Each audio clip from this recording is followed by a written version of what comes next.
now, we'll start with Luis Morales. Your line is live. Hola, buenas tardes, Emmanuel, ¿cómo estás?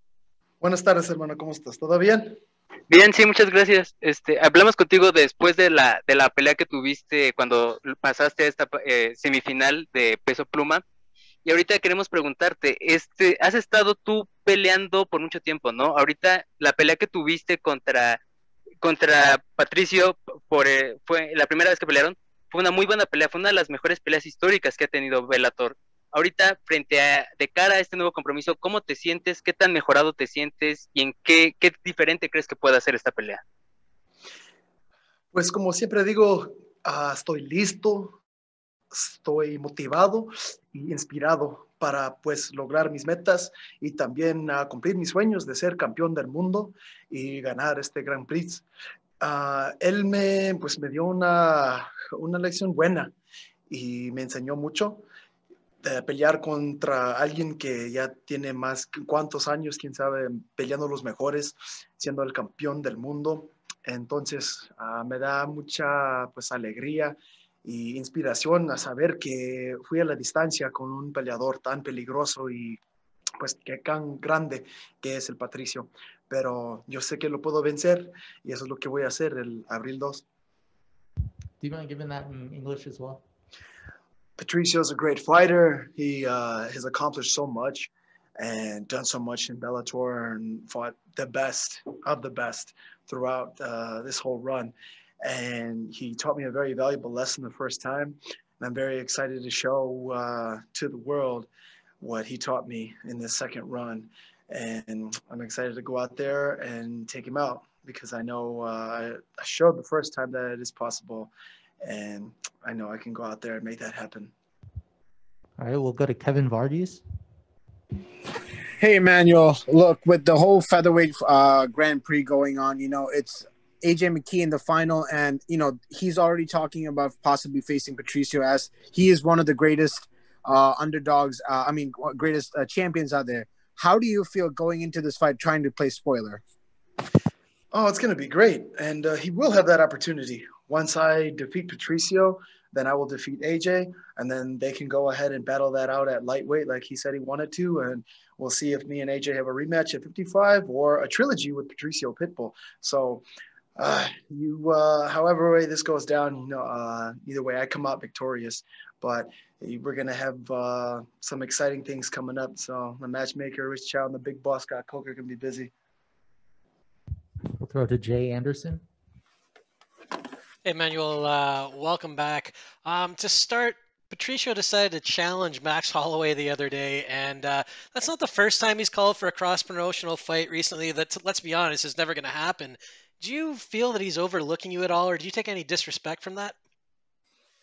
I wouldn't say disrespect. I get it. Everyone's trying to make a name for themselves while we're not being active right now, and it's, with everything that's going on in the world, it's difficult to fight as often as we'd like, I'm sure, and to stay relevant. So in any way, shape, or form, I understand on where he's at, wanting to cement his status is, better than those guys. But it is what it is, as Max Holloway would say, right? But I'm obviously more focused on the two men that I've only needed to be focused on, and that's Patricio Pitbull and at the end, AJ McKee. But I know that there's obviously great fighters everywhere, but I believe with what we have now, this right here, I'm going to bring some more excitement to the table. Absolutely. And the other thing I want to ask you, you kind of touched on it. It's not an easy time to stay active. And originally, Scott had talked about maybe this was going to get back underway in January, or at least the first quarter. Is it a little frustrating to be waiting till April? A little bit, but patience. Patience is a virtue.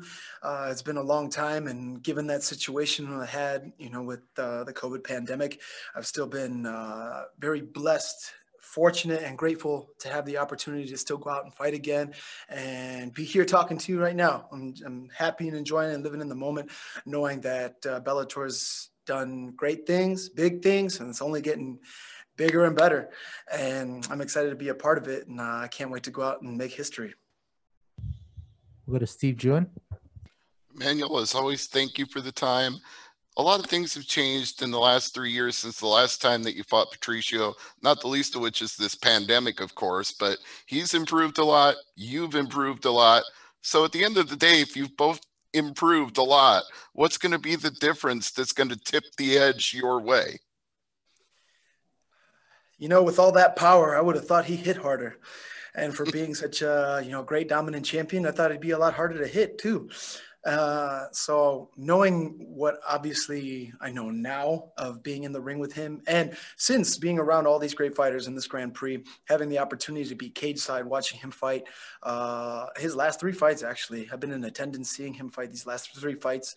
I still see those holes.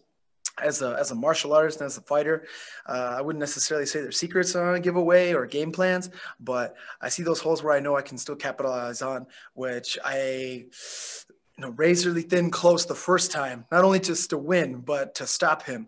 So I know the capabilities and potential that I have, and now I just cannot wait to showcase that in the second time around. And speaking of showcasing it, does it feel any bigger this time around, not just because you know him better, but because you get that Showtime platform as well?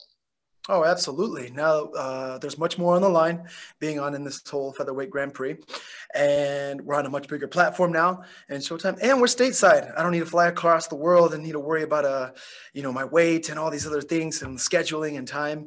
We get to be here in the beautiful US of A and take care of business here, and I can't wait to go out and make it happen. We'll go to Donna Corby. Hey, Emmanuel, what's up? How you doing, my man? So Pedro Carvalho decided in the build-up to the last fight, maybe to his detriment, or maybe he felt he was trying to get in Pitbull's head with the trash talking. Is that a route you're going to go down? Are you going to try to antagonize Pitbull going into this fight, or are you focusing mainly on yourself? I'm focusing mainly on myself. I don't intimidate people by what I do or say before a fight. That's nonsense. I intimidate people by hitting them.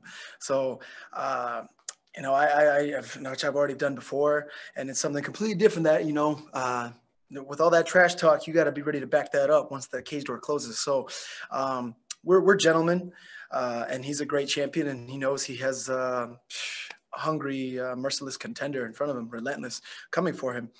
So knowing that that we've already danced before, and now that we get to do it again, he knows what's coming, and there's nothing he can do to stop it.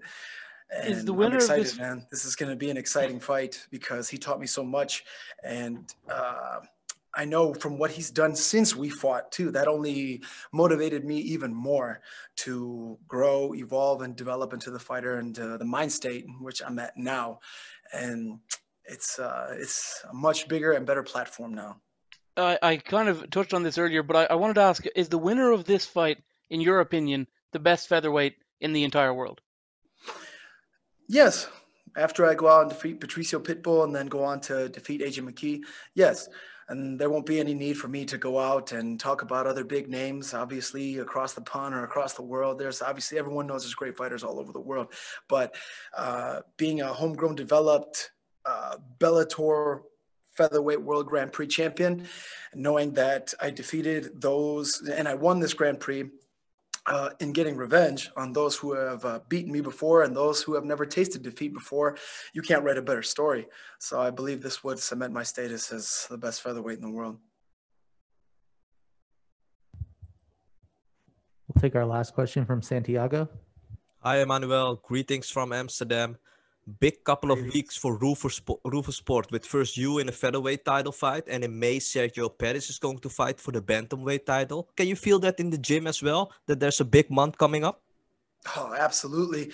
Got my Chicago Bulls pants on from right here. It's like 1996, 96 Bulls going out, and we're making history. Going to bring lots of gold home to Rufus Sport. We got a lot of up-and-coming fighters as well, too, and bantamweight Rafian Stotts and middleweight Jordan Newman. And I know it's very big things coming for my academy, my team, and I want to win. And I know I want them to win as well and be a part of that as well, too. So I know it's going to be a golden Rufus Sport and a golden year. Wish you all the best, man. Thank you very much. Appreciate it. Thank you so much, Emmanuel. We'll be joined here shortly by Ryan Bader.